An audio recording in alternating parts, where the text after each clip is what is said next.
Hello guys, welcome to Target Study IQ.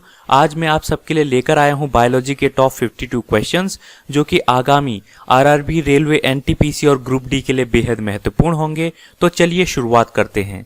तो आज का पहला सवाल है, रेगिस्तान में पैदा होने वाले पौधे कहलाते हैं the plants produced in the deserts are called. तो इसका सही आंसर क्या हो जाएगा? इसका सही आंसर हो जाएगा ऑप्शन नंबर बी, ज़ेरोफाइट्स। तो जो ज़ेरोफाइट्स जो पौधे होते हैं उनको बहुत ही कम पानी की आवश्यकता पड़ती है, इसीलिए उन्हें रेगिस्तानी पौधे भी कहा जाता है। अगर आपके हाइड्रोफाइट्स की बात करें तो हाइड्रोफाइट्स वह पौधे होते हैं जो कि जलीय होते हैं, एक्वेटिक प्लांट्स होते हैं। और आपकी एपीफाइट्स क्या होते हैं? एपीफाइट्स वो पौधे होते हैं जो दूसरे पौधे पर ही बड़े होते हैं। अगले प्रश्न की बात करते हैं। अगला प्रश्न है, मछलियों से संबंधित अध्ययन कहलाता है what is the study related to fish called. तो इसका सही आंसर हो जाएगा ऑप्शन नंबर सी, इक्थियोलॉजी। तो इक्थियोलॉजी विज्ञान का वह पार्ट है जो मछलियों से संबंधित है। अगले प्रश्न की बात करते हैं। अगला प्रश्न है, एडवर्ड जेनर निम्नलिखित में से किस रोग से जुड़े हैं? Edward Jenner is related to which of the following disease. तो इसका सही आंसर हो जाएगा option number D, smallpox, चेचक। एडवर्ड जेनर एक इंग्लिश फिजिशियन तथा साइंटिस्ट थे जिन्होंने स्मॉल पॉक्स की वैक्सीन निकाली थी। अगले प्रश्न की बात करते हैं। प्रश्न 4 है, फेफड़ों को ढकने वाला आवरण कहलाता है what is the lung covering called. तो इसका सही आंसर क्या हो जाएगा? Option number D, pleural membrane या फिर प्लूरा। जो आपका प्लूरल मेम्ब्रेन होता है वो फेफड़ों को ढकने वाला आवरण होता है। अगले प्रश्न की बात करते हैं। प्रश्न 5 है, मास्ट कोशिकाएं पाई जाती हैं, मास्ट सेल्स आर फाउंड। तो कहाँ पे पाई जाती हैं मास्ट सेल्स? तो इसका सही आंसर हो जाएगा इन कनेक्टिव टिश्यूज या फिर संयोजी ऊतक में। तो मास्ट सेल्स क्या होते हैं? कनेक्टिव टिश्यू होते हैं जो कि हिस्टामाइन और हिप्रामाइन, ये दो जो होते हैं कणिकाएं होती हैं, उनसे परिपूर्ण होती हैं। अगले प्रश्न की बात करते हैं। प्रश्न 6 है, कैंसर संबंधी रोगों का अध्ययन कहलाता है what is the study of cancer related disease called. तो इसका सही आंसर हो जाएगा ऑप्शन नंबर 1, ऑन्कोलॉजी। तो ऑन्कोलॉजी क्या होती है? ऑन्कोलॉजी मेडिसिन की वह शाखा है जिसमें हम बचाव, इलाज और जांच करते हैं किसकी? कैंसर की। तो जो डॉक्टर ऐसा करते हैं उनको क्या कहलाया जाता है? उनको कहलाया जाता है ऑन्कोलॉजिस्ट। अगले प्रश्न की बात करते हैं। अगला प्रश्न है, जनसंख्या का अध्ययन कहलाता है the study of population is called. तो इसका सही आंसर क्या हो जाएगा? Option number C, demography. तो डेमोग्राफी क्या होता है? अगर हम जनसंख्या का अध्ययन करते हैं, मतलब कि लोगों का अध्ययन करते हैं, कितनी पॉपुलेशन किस जगह में रहती है, पूरे भारत में कितनी पॉपुलेशन है, तो वो डेमोग्राफी के अंदर आएगा। अगले प्रश्न की बात करते हैं। प्रश्न 8 है, वसंगति के नियमों के अध्ययन को कहते हैं the study of the rules of inheritance is called. तो इसका सही आंसर हो जाएगा ऑप्शन नंबर डी, अनुवंशिका या फिर जेनेटिक्स। तो मेंडल ने यह प्रस्ताव दिया था जेनेटिक्स के बारे में। अगले प्रश्न की बात करते हैं। अगला प्रश्न है, आधुनिक एंटीसेप्टिक सर्जरी का जनक कौन है? Who is the father of modern antiseptic surgery. तो इसका सही आंसर हो जाएगा ऑप्शन नंबर 1, जोसेफ लिस्टर। तो जोसेफ लिस्टर को आधुनिक एंटीसेप्टिक सर्जरी का जनक कहा जाता है।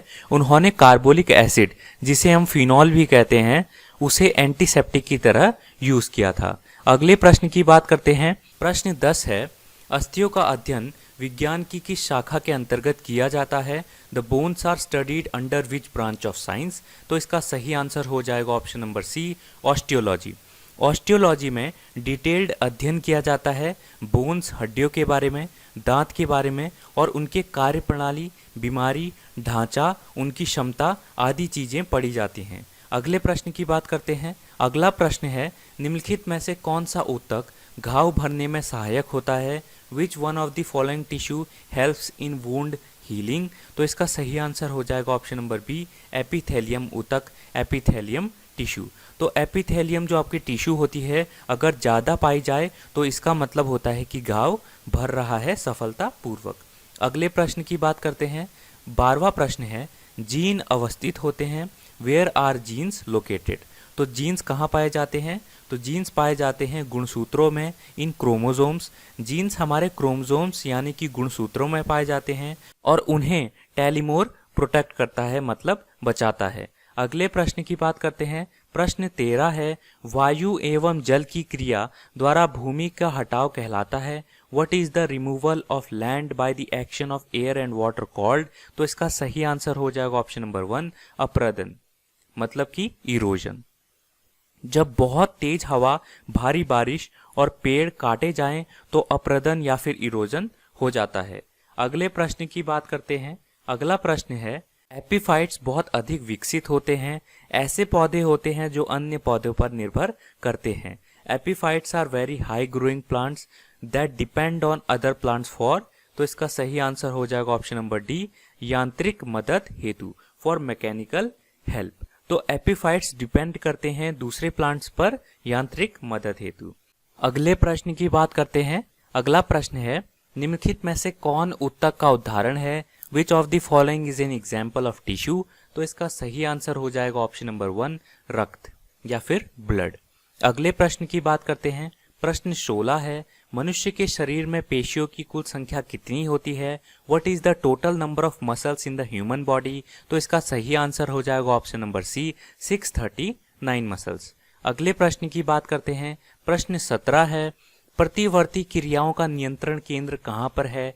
Where is the control centre of the reversible action?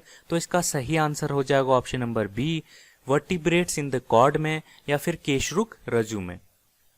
अगले प्रश्न की बात करते हैं। प्रश्न 18 है, निम्न में से कौन सा कार्य पर्यावरणीय दृष्टि से उपयुक्त है? विच of the following agricultural operations is environmentally suitable? तो इसका सही आंसर हो जाएगा ऑप्शन नंबर 1 ऑर्गेनिक प्रोडक्शन, कार्बनिक कृषि। तो जो आपका ऑर्गेनिक एग्रीकल्चर होता है, जो आपकी जैविक कृषि होती है, उसमें ना हार्मफुल फर्टिलाइजर यूज होते हैं, ना पेस्टिसाइड यूज होते हैं, ना केमिकल्स यूज होते हैं। तो इससे क्या होता है, जो आपके कृषि कार्य होते हैं, एग्रीकल्चरल ऑपरेशंस होते हैं, वो इन्वायरमेंटल फ्रेंडली होते हैं। अगले प्रश्न की बात करते हैं। प्रश्न 19 है, ऊंट का कुबड़ किस ऊतक का बना होता है? What tissue is the hump of camels made? तो इसका सही आंसर हो जाएगा ऑप्शन नंबर 1 एडिपोज टिश्यू। तो एडिपोज टिश्यू की खास बात क्या होती है कि वो पानी पहुंचाता है ऊंट के कुबड़ से जब गर्मी होती है। अगले प्रश्न की बात करते हैं। अगला प्रश्न है, माता पिता के गुण उनकी संतानों में किसके द्वारा स्थानांतरित होते हैं? By whom are the qualities of parents transferred to their offspring? तो इसका सही आंसर हो जाएगा ऑप्शन नंबर बी, गुणसूत्र द्वारा, बाय क्रोमोसोम्स। तो इंसान और जानवरों में गुण पास होते हैं डीएनए द्वारा। 50% जो डीएनए होता है वो माता की तरफ से होता है और 50% पिता की तरफ से। तो दोनों पेरेंट्स का आपका 100% हो जाता है। अगले प्रश्न की बात करते हैं। प्रश्न 21 है, अनुवंशिकी इकाइयां हैं, जेनेटिक्स इज अ यूनिट। तो इसका सही आंसर हो जाएगा ऑप्शन नंबर सी, जीन का। अगले प्रश्न की बात करते हैं।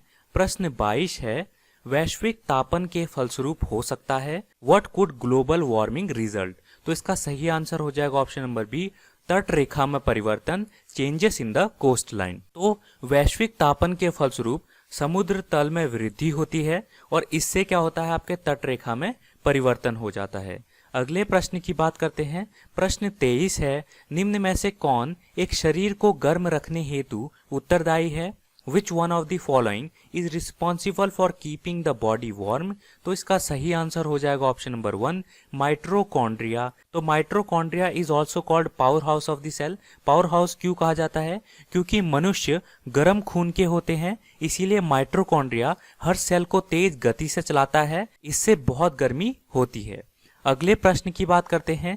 प्रश्न 24 है, जीन है, व्हाट इज जीन? तो जीन क्या है? क्रोमोसोम्स का एक भाग है। अगले प्रश्न की बात करते हैं। प्रश्न 25 है, तंत्रिका ऊतक की इकाई है, what is the unit of nerve tissue called? तो इसका सही आंसर हो जाएगा option number A, neuron. Neuron कार्य प्रणाली है नर्वस टिश्यू का, इसमें साइटोन, एक्सॉन और डेंड्राइट्स होते हैं। अगले प्रश्न की बात करते हैं। प्रश्न 26 है, हृदय का पहला परिस्थापन किसके द्वारा किया गया था? The first replacement of the heart was done by whom? तो इसका सही आंसर हो जाएगा option number C, doctor Christian Bernard.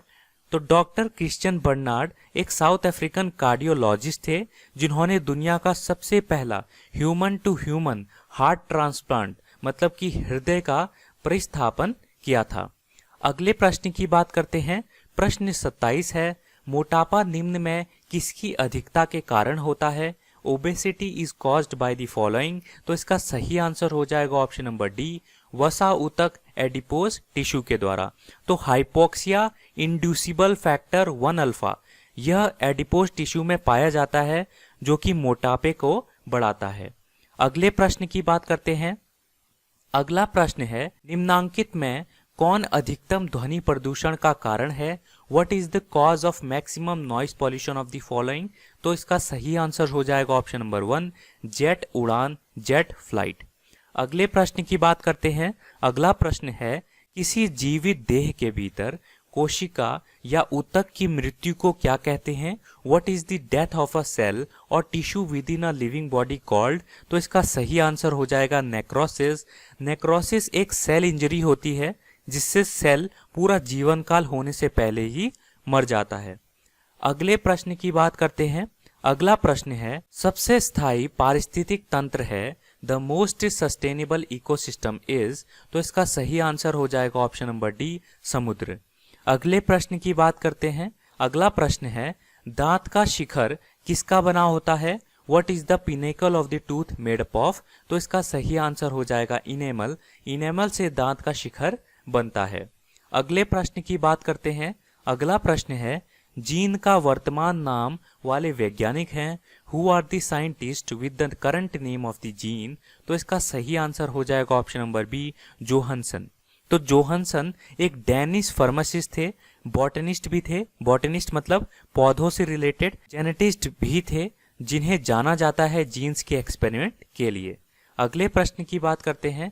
प्रश्न 33 है, नाभि रज्जु है द नेवल कॉर्ड इज? तो क्या है नेवल कॉर्ड? तो नेवल कॉर्ड है ऑप्शन नंबर 20 का बिल्कुल सही आंसर हो जाएगा, भ्रूणीय ऊतक या फिर एम्ब्रॉयनिक टिश्यू। अगले प्रश्न की बात करते हैं। अगला प्रश्न है, सौर ऊर्जा का सबसे बड़ा यौगिककरण कौन है? Who is the largest compounding of the solar energy? तो इसका सही आंसर हो जाएगा हरे पौधे, ग्रीन प्लांट्स। अगले प्रश्न की बात करते हैं।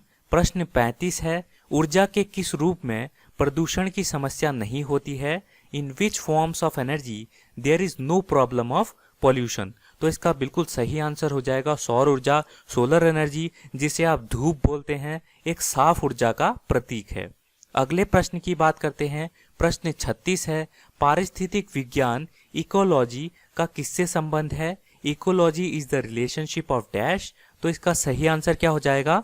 ऑप्शन नंबर बी, शरीर संरचना और वातावरण, बॉडी स्ट्रक्चर एंड इन्वायरमेंट। तो शरीर संरचना और वातावरण के बीच संबंध को दर्शाता है आपका इकोलॉजी।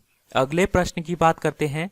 प्रश्न 37 है, पारिस्थितिक निके की संकल्पना को प्रतिपादित किया था? इनशिएटेड द कंसेप्ट ऑफ इकोलॉजिकल नीश? तो इसका सही आंसर हो जाएगा ऑप्शन नंबर बी, ग्रीनेल्स ने। तो जोसेफ ग्रीनेल पहले आदमी थे जिन्होंने पारिस्थितिक निके के संबंध में जानकारी दिया था। उन्होंने कहा था कि नीश एक ऐसी जगह है जहां पर एक स्पीशीज रह सकते हैं। अगले प्रश्न की बात करते हैं। प्रश्न 38 है, वायुमंडल में उपस्थित ओजोन परत अवशोषित करती है? Who observes the ozone layer present in the atmosphere? तो इसका सही आंसर हो जाएगा ऑप्शन नंबर सी, अंटार्कटिका के ऊपर, अबव दी अंटार्कटिका। तो ओजोन लेयर की खोज 1913 में हुई थी। 1913 में किसने किया था? तो 1913 में ओजोन लेयर की खोज चार्ल्स फैब्री एंड हेनरी ब्रिसोन ने किया था। अगले प्रश्न की बात करते हैं। अगला प्रश्न है, रक्त में एंटीबॉडी एवं एंटीजन के अध्ययन को क्या कहते हैं? What does the study of antibody and antigen in the blood से? तो इसका सही आंसर हो जाएगा, रक्त के अध्ययन को क्या कहते हैं? तो रक्त के अध्ययन को कहते हैं हेमेटोलॉजी। और अगर एंटीजन और एंटीबॉडी की बात की जाए तो क्या कहेंगे? सीरोलॉजी कहेंगे। अगले प्रश्न की बात करते हैं। अगला प्रश्न है, किस कारण एक माता पिता की सभी संतानें एक समान नहीं होती हैं? Why are not all children of a parent are same? तो इसका सही आंसर हो जाएगा ऑप्शन नंबर सी, उपयुक्त दोनों। तो अनुवांशिक विभिन्नता, जेनेटिक वेरिएशन और वातावरण की विभिन्नता, वेरिएशन ऑफ इन्वायरमेंट, ये दो रीजन होते हैं जिसके कारण माता पिता की सभी संतानें एक समान नहीं होती हैं। अगले प्रश्न की बात करते हैं। अगला प्रश्न है, जीवों के संक्रमण के विरुद्ध प्रतिरोध का अध्ययन किया जाता है। Resistance to infection of organisms studied is, तो इसका सही आंसर हो जाएगा ऑप्शन नंबर 1 इम्यूनोलॉजी। इम्यूनोलॉजी, तो इम्यूनोलॉजी का अध्ययन जीवों के संक्रमण के विरुद्ध प्रतिरोध के अध्ययन के लिए किया जाता है। अगले प्रश्न की बात करते हैं। ऑप्शन नंबर डी सीरोलॉजी, तो संवेदना का चालन शरीर के एक भाग से दूसरे में किसके द्वारा होता है? The conduction of sensation is caused by from one part of the body to another, तो इसका सही आंसर हो जाएगा तंत्रिका ऊतक न्यूरल टिश्यू के द्वारा। अगले प्रश्न की बात करते हैं। अगला प्रश्न है, किसके द्वारा अनुवांशिकता के विज्ञान को अनुवांशिकी कहा जाता है? By whom was the science of genes is called genetics, तो इसका सही आंसर हो जाएगा ऑप्शन नंबर बी वॉटसन के द्वारा। अगले प्रश्न की बात करते हैं। अगला प्रश्न है, रक्त समूह का आविष्कारक है who is the inventor of the blood group, तो इसका सही आंसर हो जाएगा ऑप्शन नंबर 1 लैंड स्टीनर। तो लैंड स्टीनर ने 1901 में ब्लड ग्रुप की खोज की थी। अगले प्रश्न की बात करते हैं। अगला प्रश्न है, रेबीज के टीके की खोज किसने की थी? Who discovered the rabies vaccine, तो इसका सही आंसर हो जाएगा option number D Louis Pasteur ने। अगले प्रश्न की बात करते हैं। अगला प्रश्न है, हिस्टोलॉजी शब्द का सर्वप्रथम प्रयोग किसने किया था? Who first use the word histology, तो इसका सही आंसर हो जाएगा option number D Karl Mayer ने। तो हिस्टोलॉजी शब्द सर्वप्रथम कार्ल मेयर द्वारा लिखित पुस्तक में दिखाया गया था। अगले प्रश्न की बात करते हैं। अगला प्रश्न है, हाइड्रोफाइट कहते हैं व्हाट इज कॉल्ड हाइड्रोफाइट, तो हाइड्रोफाइट क्या है? एक जलीय पौधे होते हैं, एक एक्वेटिक प्लांट होते हैं। अगले प्रश्न की बात करते हैं। अगला प्रश्न है, कोशिका में पाया जाने वाला अनुवांशिक पदार्थ है this is the genetic material found in the cell, तो इसका सही आंसर हो जाएगा ऑप्शन नंबर सी डीएनए। तो न्यूक्लियोइड जो नामक होता है एक क्षेत्र होता है जहां पर डीएनए मौजूद होता है। न्यूक्लियोइड में डीएनए मौजूद होता है। यह मानव त्वचा का अध्ययन विज्ञान की शाखा है। This is the branch of science studying human skin called, तो इसका सही आंसर हो जाएगा ऑप्शन नंबर 1 डर्मेटोलॉजी। अगले प्रश्न की बात करते हैं। अगला प्रश्न है, डीएनए का डबल हेलिक्स मॉडल किसने दिया? Who gave DNA's double helix model, तो इसका सही आंसर हो जाएगा ऑप्शन नंबर सी वॉटसन व क्रिक ने। अगले प्रश्न की बात करते हैं। अगला प्रश्न है, जेनेटिक्स में किसका अध्ययन किया जाता है? What is studied in genetics, तो इसका सही आंसर हो जाएगा ऑप्शन नंबर डी अनुवंशिकता एवं गुणसूत्र हेरिडिटी एंड क्रोमोसोम्स।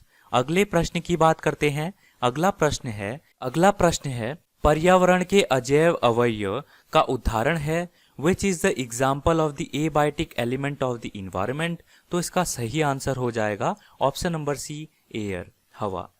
तो गाइज ये थे आज के टोटल 52 क्वेश्चंस। अगर आपको ये पसंद आए तो प्लीज लाइक कीजिए, शेयर कीजिए, सब्सक्राइब कीजिए। Thank you so much and God bless you all.